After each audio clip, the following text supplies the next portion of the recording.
et je vous retrouve pour le plateau de Regard Croisé. Merci de rester fidèle au programme du soir. C'est nous votre bienvenue si vous nous rejoignez seulement dans cette dernière partie du programme du soir, le deuxième numéro de Regard Croisé de cette semaine. Encore 4 sujets à aborder avec nos invités. Nous parlerons d'abord du Sénégal. Le pouvoir met en garde contre des forces organisées qui menaceraient la sécurité du pays. Notre deuxième sujet concerne toujours le Sénégal. Pour parler de la crise, les anciens présidents Abdou Diouf et Abdoulaye Wade se prononcent. Troisième sujet, nous nous rendrons en République démocratique du Congo. Manifestation contre les diplomates étrangers à Kinshasa. Puis nous terminerons bien évidemment par le Togo. Élection des partis d'opposition réagissent. Et pour en parler ce soir, 3 invités sur ce plateau avec moi. Prosper Agboklou, vous êtes journaliste et analyste politique. Bonsoir Prosper et bienvenue. Bonsoir Dr Guillaume, bonsoir et merci pour l'invitation. Je profite de l'occasion aussi pour saluer tous les lecteurs du site www.togofootballnews.tg. Merci beaucoup à vous Prosper, animateur du site www.togofootball.tg. Agréable journée également à vous parce que c'est la journée de la radio.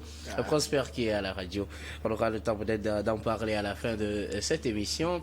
À côté de vous, Louis Kamako, vous êtes également journaliste et analyste politique. Bonsoir Louis et bienvenue. Bonsoir chers confrères, bonsoir à mes deux co-débatteurs, bonsoir à Abidjan, en l'occurrence Corneille Aokwasi et à la demoiselle Lydia Balo. Merci beaucoup Louis d'avoir répondu à notre invitation. Notre troisième invité ce soir, Adam Adjronou, vous êtes journaliste et directeur de publication de Vision d'Afrique. Bonsoir Adam et bienvenue. Bonsoir docteur, merci de m'avoir invité. Bonsoir à toutes celles, à tous ceux qui nous suivent dans le Togo profond et de par le monde. Alors avec vous, nous abordons notre premier sujet. Nous prenons la direction du Sénégal.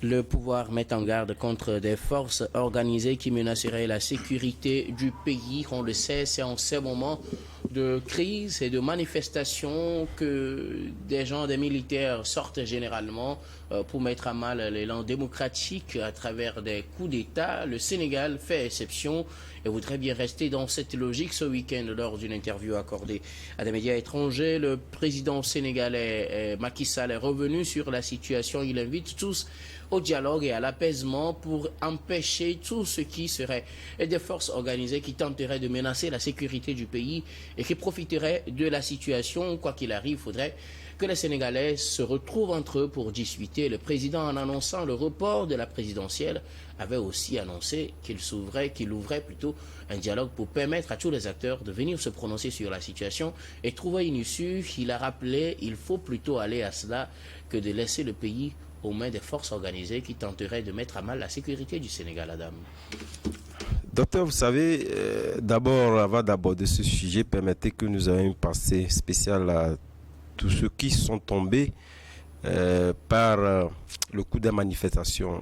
Je pense que l'Afrique en a eu de trop et on s'y attendait le moins de voir un pays encore de l'Afrique de l'Ouest, en l'occurrence le Sénégal, vous l'avez dit tantôt, qui s'est illustré depuis des temps mémoriaux comme un des pays où la démocratie est de plus en plus enracinée, compte tenu des facteurs qui essaient véritablement donc de l'expliquer en ce sens-là.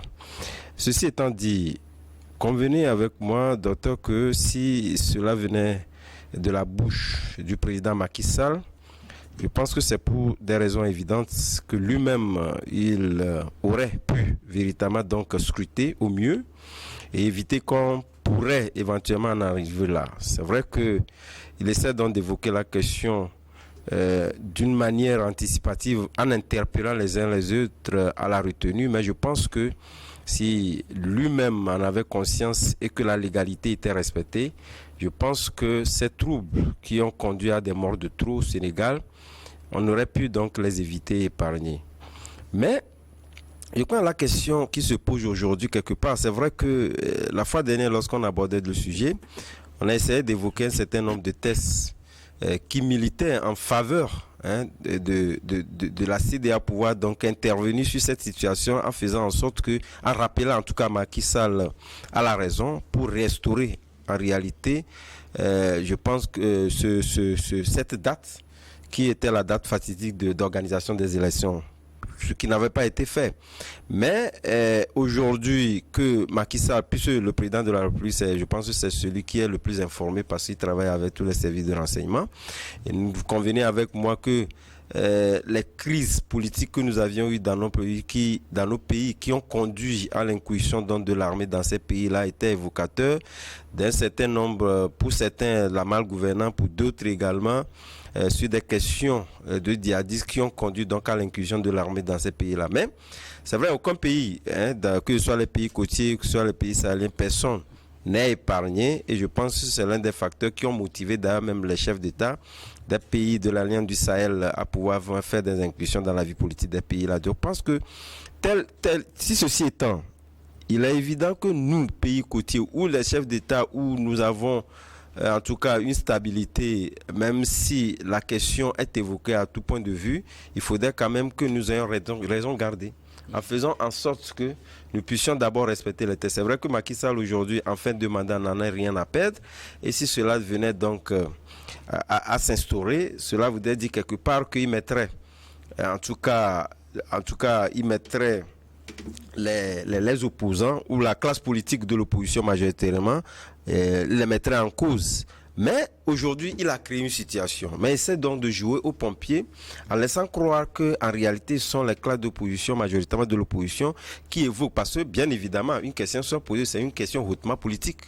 Et il faut que la question se pose au niveau des arcanes politiques. Voilà pourquoi ces opposants où les partis politiques appellent à des manifestations qui malheureusement ont conduit aujourd'hui à des pertes en vies humaines. Est-ce que Macky Sall n'a pas des raisons de s'inquiéter des tournures que peuvent prendre ces manifestations? Oui, bien évidemment. Mais tout le monde. Est-ce qu'il a aussi raison d'appeler au dialogue? Tout le monde. Bon, je pense que là, la question est assez débitative. S'il appelle au dialogue, au moment où pratiquement tout était fin prêt pour organiser les élections, en fait, c'est de cela qu'il s'agit. C'est vrai que c'est un opposant, notamment Karim Wade, qui avait évoqué la question du fait qu'il y avait donc de la corruption au niveau du Conseil constitutionnel et d'autres arcanes également, mais on ne pourrait pas citer, il faudrait quand même qu'on puisse donc le démontrer par A plus B.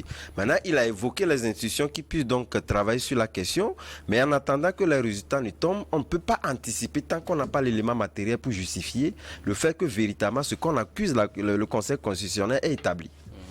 N'ayant pas cela, donc ça voudrait dire... Non, la raison n'est pas fondée. Parce que moi, je parle sur des faits. À partir du moment où vous n'avez pas l'élément matériel qui justifie en réalité qu'il y avait véritablement de la corruption, on ne peut pas anticiper en disant, voilà, pour cela, nous stoppons. Donc c'est tout comme si quelqu'un qui porte plainte à partir du moment où vous n'avez pas jugé, etc., et que vous prenez la décision avant d'avoir des éléments, les faits pour juger donc de la pertinence de la chose. C'est en cela que la classe politique du Sénégal estime que c'était en tout cas une manipulation où on s'y attendait pour véritablement donc poser une question de rallongement de son mandat. Puis en réalité, c'est de cela. Puis la question n'est plus une question de pouvoir rétablir, en tout cas de pouvoir faire en sorte que la Cour constitutionnelle puisse être extirpée des affres qui pourraient mettre en mal l'organisation de ces élections-là, qui n'est pas pour autant une question à pouvoir écarter. Mais pour autant, je pense que la stratégie évoquée a été mal peaufinée. Alors, Louis Kamako, Macky Sall met en garde contre des forces organisées qui pourraient mettre à mal la sécurité du Sénégal. C'est vrai, il n'a pas clairement annoncé ce qu'on appelle force organisée, mais quand on voit le déroulement des différents scénarios qu'on a connus dans la sous-région, comment ça se passe, ça commence par des manifestations et puis finalement c'est des militaires qu'on voit à la télé. Le Sénégal n'a jamais connu cela et on ne le lui souhaite pas d'ailleurs.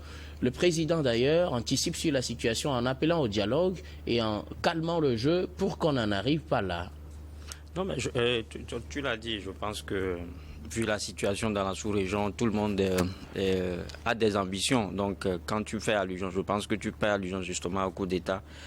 Et c'est le mal qu'on puisse souhaiter au Sénégal à ce moment. Mais quand vous voyez, et comme je le dis aujourd'hui, avec tout ce qui se passe avec des militaires qui sont un peu au pouvoir un peu partout, au Mali, au Niger, au Burkina Faso, en Guinée et au Gabon, ça suscite en fait l'envie chez les joueurs également. Donc quand ces genres de situations se passent, les gens sont tentés en réalité de satisfaire entre guillemets leur désir. Donc je crois que quoi qu'on dise, ceux qui sont au pouvoir, les militaires qui sont au pouvoir aussi cherchent des alliés. On a assisté tout récemment à la formation de l'Alliance des États du Sahel. Et donc, qu'après tout, ces États-là se sont en fait désolidarisés en fait des activités de la CEDEAO, pour ne pas dire, ils se sont retirés en fait de la CEDEAO. Donc après tout, eux aussi vont vouloir ratisser l'âge en fait. Et donc quand ces situations se passent ailleurs, je pense qu'on doit énormément faire attention. Et comme on l'a l'habitude, je l'ai toujours dit, que ces militaires-là, ils sont presque promotionnels, ils ont suivi les mêmes formations et ils se parlent entre eux. Et donc, ce qu'ils font, c'est pour peut-être restaurer, aujourd'hui on parle de la quête de la souveraineté nationale un peu partout. Donc, c'est pour ça que Macky Sall, peut-être il en est conscient, c'est pour cela qu'il appelle justement au calme. Mais après tout, quand il parle des forces organisées, toi tu l'as dit tout à l'heure, qui n'est pas entré dans les détails, on ne sait pas qui est ce qu'on appelle aujourd'hui les forces organisées. Je ne sais pas si ce sont les partis d'opposition, ben ce sont les opposants qui sont dans les rues, qui l'appellent forces organisées, ou bien des jeunes manifestants sur lesquels on est en train de tirer, de tirer à balles réelles. Je ne sais pas, mais à côté, je pense que quand vous suivez l'actualité, ceux qui mettent à rude épreuve aujourd'hui la paix au Sénégal, ce sont les forces de l'ordre de sécurité qui réprimandent chaque manifestation. Aujourd'hui même, il y a eu une manifestation à 15h qui a été interdite, donc qui a été soldée par des jets, des gaz lacrymogènes et tout. Donc c'est la situation à Dakar principalement depuis le 4 février dernier où le président Macky Sall a justement décidé du report du scrutin du 25 février. Donc je pense que la situation va malheureusement continuer, parce que ce que veulent les Sénégalais aujourd'hui, c'est de tout faire pour que les élections, ou bien l'élection présidentielle, soient organisées le 25 février prochain, et pour que Macky Sall en fait quitte le pouvoir. S'il ne le fait pas, je ne comprends pas pourquoi est-ce que cette rue-là qui gronde va cesser de gronder. Et donc, vu aussi la situation, je pense que quelque part lui-même, il complique la situation, parce que quand vous coupez l'Internet, quand vous suivez la population des denrées de première nécessité, je ne sais pas pourquoi est-ce que les gens vont rester les bras croisés. Donc ce n'est pas une partie de plaisir pour les gens, pour qu'ils restent tranquilles chez eux à la maison. Donc s'il veut que la situation se décrispe, je pense qu'il sait ce qu'il a fait. Le moment n'est pas propice en fait au discours de menace. Le moment n'est pas propice en fait au marchandage ou bien au chantage. Il faut plutôt aller tenir un discours apaisant, un discours rassembleur, pour que du jour au lendemain cette situation se résolve. Alors, merci beaucoup, Louis. Alors, je reprends ces quelques portions de la déclaration de Macky Sall. Il dit, si les acteurs politiques ne sont pas capables de s'entendre sur l'essentiel, d'autres forces organisées le feront à leur place. Donc, c'est pour répondre à votre inquiétude, c'est que ce n'est plus les hommes politiques, parce que si eux ne sont pas capables, d'autres forces vont s'organiser à leur place. Il ajoute aussi qu'il faut contester, mais ne pas dépasser des limites, ce qui permettent plutôt de maintenir la trajectoire démocratique, car si nous ne sommes plus dans la démocratie, nous sommes dans autre chose. Alors, Prosper Agboklou, le président sénégalais Macky Sall mettait déjà en garde ce week-end contre des forces organisées qui tenteraient de mettre à mal peut-être la sécurité ou la démocratie du Sénégal. Il appelle les acteurs à calmer le jeu et à venir à la table de discussion qu'il avait déjà promise en annulant le décret portant convocation du corps électoral pour la présidentielle du 25 février. Oui, docteur Guillaume, vous me permettez de dire tout simplement que la situation évoquée par Macky Sall en ce moment dénote, qui fait du bruit au Sénégal, dénote pour moi de 3 aspects. Les élections ne sont pas une panacée pour le développement de l'Afrique. Ça, vous l'avez toujours dit. Oui, il vient de me le confirmer. Ensuite, le Sénégal n'a jamais été un modèle de démocratie. le Sénégal n'a jamais été un modèle de... Et pourtant, c'est le trophée qu'on brandit sur le Sénégal. ça, C'est le modèle de démocratie, changement de président sans problème. On n'a jamais connu de coup d'État. Les présidents, les transitions, après 2 ans, vous partez. C'est vrai, entre-temps, Abdoulaye Wade a tenté d'obtenir un 3e mandat. Il n'a pas pu l'obtenir. Et il est passé tranquillement. Macky Sall, il finit. Il avait dit qu'il ne va plus se présenter. Ben, jusqu'à présent, si ce n'est ce problème annoncé entre l'Assemblée nationale et le Conseil constitutionnel, on aurait organisé les élections, on aurait tenu les élections le 25 février et il serait parti tranquillement aussi. De quoi faire du Sénégal un modèle démocratique. Non, je dis ça dénote du manque de respect même de soi. C'est-à-dire que la preuve en est que les élections, à la veille des élections, Macky Sall a annoncé sa suspension. Ça dit que ce n'est même pas un report. Ici, on n'est pas dans le cadre d'un report. C'est-à-dire une annulation pure et simple. Ce qui veut dire que les députés sont partis pour faire quoi? Pour, comme on appelle, entériner cette décision prise par Macky Sall. Pour moi, la troisième chose, la démocratie est un acte iconoclaste, c'est-à-dire aux antipodes de la tradition africaine. Et ça, si nous sommes d'accord sur ces 3 aspects, je crois quand même qu'on comprendrait bien M. Macky Sall qui, en montant au créneau, sait derrière qu'il est en train de démolir un monument conçu par le néocolonialisme, l'impérialisme européen et surtout français. Et pourtant, il est venu à travers ce monument-là, conçu par le néocolonialisme français et tout ce que vous dites. Il est venu par ça, il doit repartir par ça, normalement. Et je vous dis que ça n'en a été jamais. C'est-à-dire que de Senghor à Macky Sall, le choix a été fait toujours à l'Élysée. Quand vous visitez un petit peu l'histoire du Sénégal, quand vous lisez un tout petit peu les écrits de Cheikh Anta Diop, tout ce que cet homme a laissé, qui a été pour lui le joug qu'on appelle impérialiste, c'était Senghor.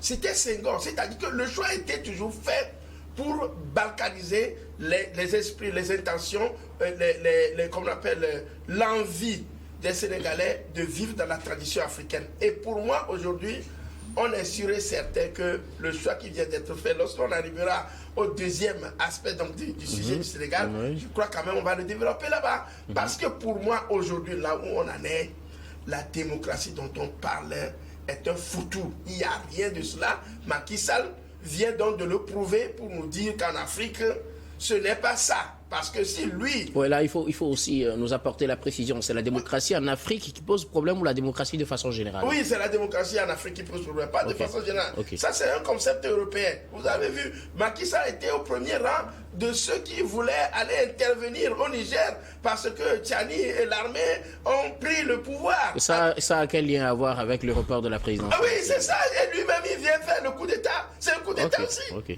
C'est un coup d'État constitutionnel qui même dépasse ce qu'on reproche aux militaires. Lui, il vient d'abroger, c'est-à-dire qu'une décision sans consulter les parlementaires auparavant, sans dire quoi que ce soit. Il parle maintenant de dialogue avec qui? Avant de dialoguer, avant de prendre une décision comme telle, celle-là, il fallait dialoguer. Donc ce qui veut dire, je corrobore mes intentions pour dire que les élections n'ont jamais été une panacée pour l'Afrique. Et ça, on en est là-dessus. Et je crois quand même que pour moi, Macky Sall vient de nous en donner la preuve palpable. Merci beaucoup à vous, Prosper Aboklou. Merci également à Adam et à Louis. Nous allons marquer la première pause, puis on revient juste après pour la suite de cette émission.